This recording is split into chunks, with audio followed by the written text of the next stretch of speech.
आज हम बनाने जा रहे हैं मार्केट की सबसे महंगी मिठाई, जिसके साथ में सबसे ज़्यादा गड़बड़ होती है क्योंकि ये है मेवे की।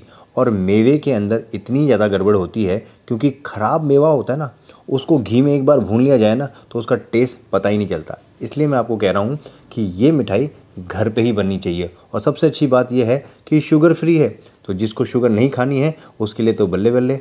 तो चलिए मिलके बनाते हैं। कैसे हुए मेरे स्वाद के मित्रों, मैं शेफ बूपी आपका स्वागत करता हूं अपनी ऑनेस्ट किचन में। खजूर रोल बनाने के लिए हमने यहाँ पे कुछ नट्स और सीड्स का इस्तेमाल किया है। अखरोट, काजू, सूरजमुखी के बीज, कद्दू के बीज, पंपकिन सीड्स और बादाम। इसके अलावा भी आप कोई नट्स या सीड्स का इस्तेमाल कर सकते हैं, आपकी मर्जी पे है। सीड्स में बहुत ज़्यादा न्यूट्रिशन वैल्यू होती है, इसलिए इसका ज़रूर इस्तेमाल करें। क्रंची टेक्सचर देने के लिए हम यहाँ पे फिग का इस्तेमाल भी कर रहे हैं। पिछली बार आपको काजू के बारे में बताया था, आज अखरोट के बारे में बता रहा हूँ कि अखरोट कैसा होना चाहिए। भाई कागजी अखरोट होना चाहिए।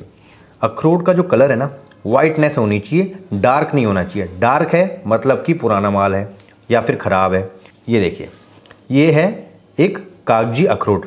अखरोट हमेशा ऐसे ही खरीदें, साबुत अखरोट खरीदेंगे तो काफ़ी टाइम तक वो अच्छा रहता है और उसकी प्योरिटी की गारंटी रहती है। ये देखिए, ये है एक कागजी अखरोट। ये गोल नहीं है, ओवल शेप में है, ये लंबाई में है। ये देखिए इस तरह से, और ये बहुत ही सिंपल टूट जाता है आराम से हाथों से ही। और इसको अंदर से देखिए आप, इसकी जो गिरी है इसमें एक सफ़ेदी है, डार्कनेस नहीं है।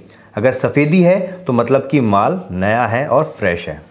यहाँ पे लिया हमने 500 ग्राम डेट्स, मतलब कि खजूर। ये बिना बीज के हैं, आप चाहें तो बीज वाला भी ले सकते हैं, लेकिन उसके बीज निकालने होंगे। और कई बार क्या होता है, इनमें जो बिना बीज के होते हैं ना, उनमें भी कई बार बीज आता है, इसलिए अच्छी तरह से देखना है इसको, क्योंकि अगर बीज आ गया ना तो मिठाई ख़राब हो जाएगी। इस तरह से खोल के अच्छी तरह से देखना है। खजूर को अब ग्राइंडिंग करनी है, लेकिन ना तो हमने इसमें पानी डाला है, ना ही हमने खजूर को भिगोया है।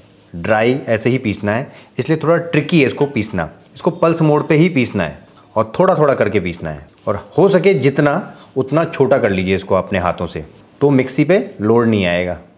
यहाँ पे डेट्स पिस गया है, लेकिन आप कहेंगे तो पिसा ही नहीं पूरी तरह से। ये देखिए, इसके चंक्स दिखाई दे रहे हैं। कोई दिक्कत वाली बात नहीं है अगर इसके चंक्स रह भी जाते हैं तो, क्योंकि रोल बनाने में दिक्कत नहीं आएगी। लेकिन पीसना इसको ऐसे ही है, थोड़ा थोड़ा करके। एक साथ डालेंगे ना तो बिल्कुल नहीं पिसेगा। सबसे पहला काम जो होगा, नट्स को यहाँ पे रोस्ट करने का होगा। तो बादाम डाल लेते हैं यहाँ पे, सनफ्लावर सीड्स, पंपकिन सीड्स, काजू। नट्स या सीड्स को हमेशा लो फ्लेम पे ही भूना जाता है। आप चाहें तो यहाँ पे थोड़ा सा घी का इस्तेमाल भी कर सकते हैं और इसको ड्राई भी भून सकते हैं, दोनों ऑप्शन है। एक बात का ध्यान रखना है, जब भी हम नट्स काटते हैं तो थोड़ा सा चूरा बन जाता है। तो देखिए, जैसे काजू और बादाम का थोड़ा सा चूरा बन गया था, तो मैंने निकाल लिया इसको पहले ही। क्यों? क्योंकि अगर इसको भी भूनूंगा ना मैं तो ये जलने लग जाएगा पहले। लेकिन फेंकना नहीं है इसको डालेंगे हम आगे। तो यहाँ पे लगभग 4 से 5 मिनट हो गए हैं इसको लो फ्लेम पे भूनते हुए। कलर इसका चेंज नहीं होना चाहिए, कलर चेंज हो जाएगा तो दिखने में अच्छा नहीं लगेगा बिल्कुल भी। भाई रोस्ट करने के 2 फ़ायदे हैं, एक तो इसका टेस्ट निखर के आ जाता है नट्स का, दूसरा इसमें जो मॉइस्चर होता है वो निकल जाएगा बाहर, तो हमारी जो मिठाई होगी वो ख़राब नहीं होगी जल्दी। अब खाली कर लेते हैं इसको फटाफट से। उसी पैन में यहाँ पे खसखस के दाने, ये लगभग 50 ग्राम है, इसको भी सेक लेंगे। इसको मुश्किल से 2 से 3 मिनट सेकना होता है, ज़्यादा नहीं। तो यहाँ पे भूनते हुए लगभग 2 से 3 मिनट हुए हैं लो फ्लेम पे, और एक खुशबू आपको आने लग जाएगी और हल्का सा कलर चेंज होगा, हल्का सा, ज़्यादा नहीं, काला नहीं करना है। और फटाफट से इसको निकाल लेंगे। 1 बड़ा चम्मच घी का यहाँ पे, किसके लिए? इसके लिए, जो हमने पीस के रखा था ये डालना है। अब इसको लो फ्लेम पे पकाना है इसको। अगर हम इसमें पानी डाल देते तो इसको पकाना थोड़ा मेहनत का काम हो जाता, इसलिए मैंने इसमें पानी नहीं डाला।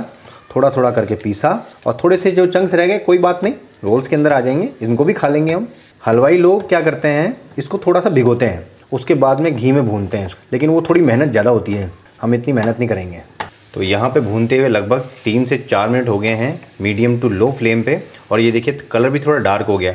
कलर डार्क क्यों हुआ? क्योंकि चीनी इसके अंदर जो शुगर होती है, नेचुरल शुगर, वो कैमलाइज हो गई है। अब कैसे पता लगाएं कि परफेक्ट पक चुका है? तो ये देखिए, इस तरह से ये सॉफ्ट हो जाएगा। इस तरह से जहाँ पे घुमा रहा हूँ वहीं पे घूम रहा है। ये पहले ऐसे नहीं हो रहा था, जितना पतला कर रहा हूँ उतना पतला हो रहा है। कलर भी इसका हल्का डार्क हो गया है, ये एक साइन है इसका पकने का। गैस की फ्लेम को यहाँ पे बंद कर दीजिए, ज़्यादा नहीं पकाना है इसको, वरना हार्ड हो जाएगा और कड़वा हो जाएगा। अब डाल देते हैं इसके अंदर ये अंजीर क्रंचीनेस के लिए, और ये रहे वो नट्स जो हमने पहले से रोस्ट किए हुए थे। इसकी क्वांटिटी कितनी होनी चाहिए? ये होना चाहिए डेट्स का आधे से भी कम। मतलब अगर 500 ग्राम आपने डेट्स लिया ना तो 200 ग्राम से ज़्यादा मत लेना, वरना रोल बनेगा नहीं। गैस की फ्लेम मैंने बंद कर दी है। अब बस सिर्फ मिक्सिंग करनी है इसको। मिक्सिंग हो गई है। अब इसको एक प्लेट में खाली कर देता हूँ जिससे कि ठंडा हो जाए और आसानी से हाथ लगा सकें हम इसमें। तो मिक्सचर हमारा ठंडा हो गया। ठंडा मतलब इतना ठंडा हो गया कि आप आराम से इस पर हाथ लगा सकते हैं। बिल्कुल ठंडा नहीं करना है वरना रोल ही नहीं बनेगा। अब इसको 2 हिस्सों में तोड़ लेता हूँ। 2 रोल बना लेंगे हम यहाँ पे इसके। तो हल्का गर्म है ये। अब इसके 2 रोल तैयार हो जाएंगे यहाँ पे। जब भी इसका रोल बनाएं थोड़ा सा टाइट हाथ रखें, बीच बीच में इस तरह से प्रेस करें। ऐसा करने से बीच में एयर नहीं आएगी। तो देखिए रोल बन गया है। जितना भी इसको साइज़ रखना है आप रख सकते हैं अपनी मर्ज़ी से। अब लगाते हैं पॉपी सीड्स। तो ये गया रोस्टेड पॉपी सीड्स और इसमें अब रोल कर देंगे इसको और हल्का हाथों से दबा दीजिए। अच्छी तरह से चिपक जाएं इसके लिए आपको हाथों से प्रेस करना पड़ेगा इसको, जिससे बाहर झड़े नहीं हो। तो ये देखिए इस पर पॉपी सीड्स अच्छी तरह से लग चुके हैं। ये अगर थोड़े से हट भी जाएंगे तो भी अंदर तक चिपके हुए हैं। यहाँ पर मैंने यूनिरैप का इस्तेमाल किया है और ये गया रोल इसके अंदर और इसको इस तरह से पैक करना है। ये क्यों कर रहा हूँ मैं, ये टाइट हो जाएगा। इसके अंदर थोड़ी सी भी एयर बची होगी ना वो निकल जाएगी। इस तरह से देखिए टाइट, आपका हाथ टाइट रहना चाहिए यहाँ पे। और एक बार इस तरह से फेर देंगे पॉपी सीड अच्छी तरह से चिपक जाएंगे। अब आप इसको फ्रिज में भी रख सकते हो, बाहर भी रख सकते हो। फ्रिज में रखोगे तो जल्दी हो जाएगा ठंडा और बाहर रखोगे थोड़ा टाइम लग जाएगा। तो हम इसको फ्रिज में रखते हैं मुश्किल से आधे घंटे के लिए। इसी तरह से हमने दूसरा रोल भी बना दिया। हलवाइयों की एक चाल बताता हूँ आपको। हलवाई लोग क्या करते हैं, ये पिस्ता होता है ना बाहर से लगाते हैं और ऐसा लगता है कि पिस्ता पूरा डला हुआ है। पिस्ता हम भी लगा देते हैं, थोड़ी चालाकी हम भी कर लेते हैं। ये देखिए और ये पिस्ता वाला रोल हो गया। रोल को आधा घंटा हमने फ्रिज में रखा था। वैसे अगर आप फ्रिज में नहीं रखना चाहते हैं तो ये बाहर भी ठंडा हो जाता है। बाहर 1-1.5 घंटा लगेगा। अब ये देखिए बिल्कुल अच्छी तरह से सेट हो गया है। अब इसको काट के देखते हैं। ये देखिए जब नट्स कटते हैं कितना प्यारा लग रहे हैं। अब जिस भी साइज़ में आपको काटना है उस साइज़ में काट लीजिए। नाइफ़ आपका शार्प होना चाहिए।